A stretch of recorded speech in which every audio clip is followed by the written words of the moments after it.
జై సాయి మాస్టర్ శ్రీ త్రైలింగ స్వామి వారి జీవిత చరిత్ర ఉపదేశాలు 11 కొన్ని ముఖ్య అంశాలు. ఇది గురు శిష్య సంవాదం అన్నమాట. శిష్యుడు భూమిని సృష్టించటానికి పూర్వం ఎవరున్నారు? గురువు. పంచభూతములు ఈశ్వరుడు. శిష్యుడు భూమిని జీవరాశిని ఎవరు సృష్టించారు? గురువు ఈశ్వరుడు. శిష్యుడు సృష్టిని ఎవరు వృద్ధిపరుస్తారు? గురువు బ్రహ్మ. శిష్యుడు బ్రహ్మ ఎవరు? గురువు ఈశ్వరుని శక్తి. శిష్యుడు సృష్టిని పాలించేది ఎవరు? గురువు విష్ణువు లేదా నారాయణుడు. శిష్యుడు విష్ణువు ఎవరు? గురువు ఈశ్వరుని శక్తి. శిష్యుడు సృష్టిని లయము లేదా ధ్వంసము చేసేది ఎవరు? గురువు మహేశ్వరుడు అంటే మహాదేవుడు. శిష్యుడు మహాదేవుడు ఎవరు? గురువు ఈశ్వరుని శక్తి. శిష్యుడు బ్రహ్మని ఎవరు? గురువు బ్రహ్మ యొక్క శక్తి. శిష్యుడు లక్ష్మి ఎవరు? గురువు విష్ణువు యొక్క శక్తి. శిష్యుడు దుర్గ ఎవరు? గురువు మహాదేవుని శక్తి. శిష్యుడు సంసార సాగరాన్ని తరింపజేసేది ఎవరు? గురువు ఈశ్వరుడు. శిష్యుడు బంధనం అంటే ఏమిటి? గురువు విషయానురక్తి. శిష్యుడు ముక్తి అంటే ఏమిటి? గురువు విషయముల పట్ల విరక్తి చెంది ఈశ్వరునిలో లీనం కావటం. శిష్యుడు ఘోరమైన నరకం ఏది? గురువు మన శరీరం. శిష్యుడు స్వర్గం ఎక్కడ ఉన్నది? గురువు ఆశలు అంతరిస్తే ఈ భూమియే స్వర్గము. శిష్యుడు సంసార బంధనం ఎట్లా తొలగిపోతుంది? గురువు ఆత్మజ్ఞానం వలన. శిష్యుడు ఏమి చేస్తే ముక్తి లభిస్తుంది? గురువు తత్వజ్ఞానం వలన. శిష్యుడు నరకమునకు కారణమేది? గురువు పురుషుని యందలి లింగభేద భావము.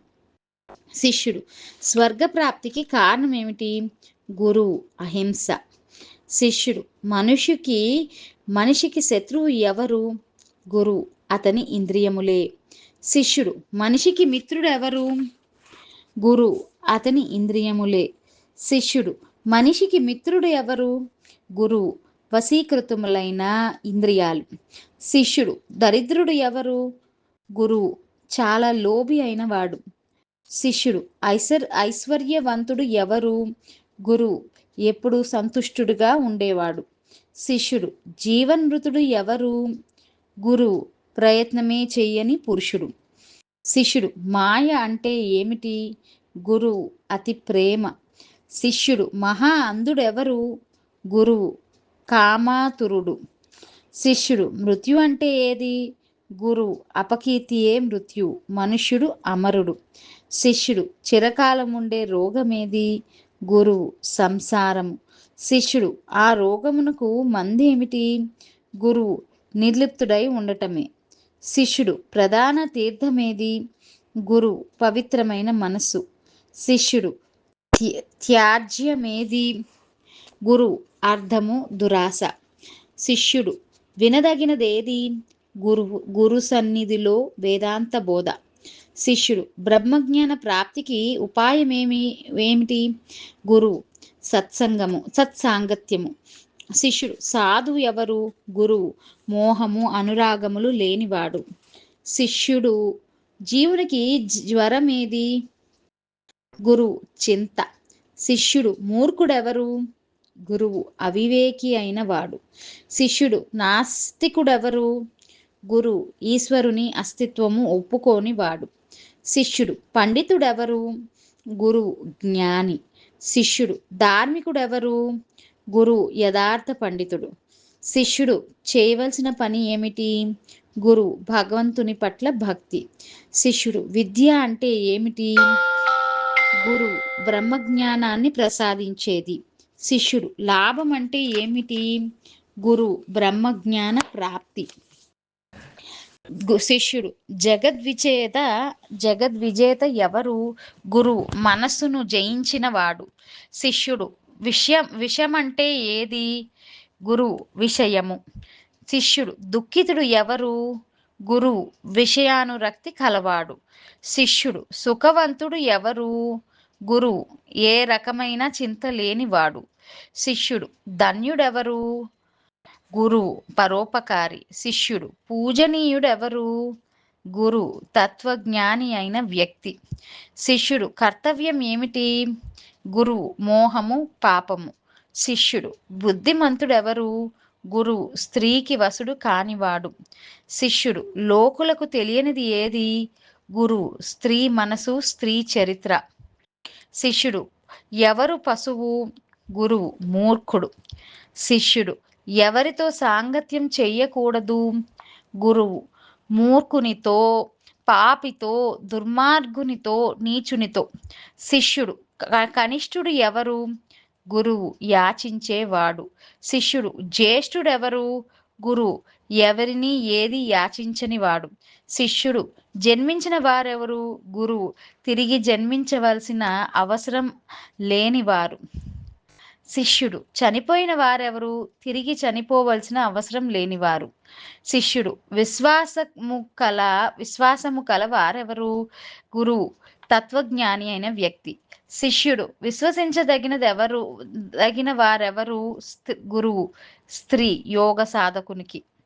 శిష్యుడు ఏమి చేస్తే దుఃఖము కలుగదు? గురువు ధర్మము ఉపాసన. శిష్యుడు ఎవరి కోరిక నివృత్తి కాదు? గురువు శత్రుభావం కలవానిలో. శిష్యుడు దుఃఖమునకు మూలమేది? గురువు మాయ. శిష్యుడు ఏది దానయోగ్యమైనది? గురువు అభయ ప్రదానము. శిష్యుడు మనోవినాశనం అంటే ఏమిటి? గురువు మోక్షము. శిష్యుడు ఎలాంటి భయం లేనిది ఎక్కడ? గురువు ముక్తిలో. శిష్యుడు ఏ పని వలన మృత్యుభయం ఉండదు? గురువు ఈశ్వర చింతనలో నిమగ్నమైనప్పుడు. శిష్యుడు రాక్షసుడెవరు? గురువు చెడు వాసన. శిష్యుడు దానం చేసిన కొద్దీ పెరిగేది ఏది? గురువు విద్య. శిష్యుడు దినదినము తరిగిపోయేది ఏది? గురువు పరమాయువు. శిష్యుడు చిరస్థాయి అయినది ఏది? గురువు కాలము. శిష్యుడు దేని వలన భయపడాలి? గురువు లోకోపవాదం వలన. శిష్యుడు అసలైన మిత్రుడెవరు? గురువు ఆపత్కాలంలో సహాయం చేసేవాడు. శిష్యుడు తల్లిదండ్రులు ఎవరు? గురువు పెంచి పోషించేవారు. శిష్యుడు ఏది తెలిసిన తర్వాత మరేమి తెలుసుకోనక్కర్లేదు? గురువు పూర్ణ జ్ఞాన స్వరూపమును. శిష్యుడు దుర్లభమైనది ఏది? గురువు సద్గురువు ఆత్మజ్ఞానము. శిష్యుడు మిత్రుడు శత్రువు కూడా అయిన వారెవరు? గురువు కుమారుడు కుమార్తె మొదలైన వారు. శిష్యుడు చంచలమైనవి ఏవి? గురువు మనసు, ధనము, యవ్వనము, ఆయువు. శిష్యుడు ఉత్తమమైన దానమేది?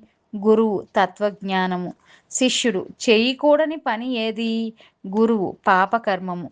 శిష్యుడు ప్రాణమిచ్చి ఆయన చేయవలసినది ఏది? ప్రాణమిచ్చి అయినా చేయవలసినది ఏది? గురువు ఈశ్వరోపాసన. శిష్యుడు ఏ పని మంచిది? గురువు ఈశ్వరునికి ప్రీతిజనకమైనది ఏదో అది. శిష్యుడు దేనికోసం ప్రయత్నం చేయకూడదు? గురువు సంసారం కోసం. శిష్యుడు రాత్రింబవళ్ళు దేనిని గురించి ఆలోచించాలి? గురువు సంసారం యొక్క మిథ్యాతత్వమును, ఆత్మతత్వమును గురించి. శిష్యుడు ఈశ్వరుడు ఉన్నాడో లేదో ఎట్లా తెలుస్తుంది? గురువు నీవు ఉన్నావో లేదో నీకు ఎట్లా తెలుస్తోంది అట్లాగే. శిష్యుడు ఆకారం లేని దానిని ఎట్లా తెలుసుకోవాలి? గురువు జీవనము, మనస్సు, బుద్ధి మొదలైనవి. అంటే ఆకారం లేకపోయినా ఉన్నాయో లేవో ఎట్లా తెలుసుకోగలుగుతున్నావు అట్లానే. శిష్యుడు మనకు జీవితం ఉన్నది, అందువలననే మనం ఇచ్ఛానుసారంగా అన్ని చేయగలుగుతున్నాం. దానివల్లనే గురించి మనం తెలుసుకోగలుగుతున్నాం. గురువు తనను గురించి తాను తెలుసుకోగలిగినప్పుడు పరమేశ్వరుని గురించి కూడా తెలుసుకోగలుగుతాడు. శిష్యుడు మనము ఏ వస్తువును చూడలేమో దాని పట్ల మనకు సహజంగా విశ్వాసం ఉండదు కదా. గురువు: వాయువు, సుగంధం వంటి వస్తువులకు ఆకారం లేదు కదా, కానీ వాటి గురించిన అనుభవాన్ని ఏ జ్ఞానంతో తెలుసుకుంటున్నావు? శిష్యుడు: వాయువు, సుగంధము మొదలైన వాటి పట్ల నమ్మకము అవి చేసే పనుల వల్ల తెలుస్తుంది. గురువు: నీవు కానీ వాయువు కానీ ఈశ్వరుని యొక్క పనులు కారా? ఈశ్వరుడు ఉన్నాడో లేదో ఇప్పుడు ఆలోచించు. శిష్యుడు: సరే, ఈశ్వరుడు ఉన్నాడనుకుందాము, కానీ ఆయన పట్ల భక్తి ఉపాసనలు ఎందుకు చేయాలి? గురువు: నీవు నీ సంతానం పట్ల ప్రేమ, తల్లిదండ్రుల పట్ల భక్తి ఎందుకు చూపిస్తున్నావు? అందుకే. శిష్యుడు: మమత అధోగతికి, భక్తి ఊర్ధ్వగతికి దోహదం చేస్తాయా? గురువు: అందువల్లనే ఈశ్వరుని పట్ల భక్తి కలిగి ఉండాలి. కండ్లు ఉన్నాయి, కానీ చూసే శక్తి ఎక్కడి నుంచి వచ్చింది? చూసే వస్తువే లేనప్పుడు కండ్లు ఉండి మాత్రం ఏమి లాభం? నీవు నీ తాతను చూడలేదు, కానీ వారు ఉండేవారన్న జ్ఞానం ఎట్లా కలుగుతున్నది? కనుక ఆకారం లేకపోయినా ఈశ్వరుడు ఉన్నాడు అన్నది నిశ్చయము. జై సాయి మాస్టర్.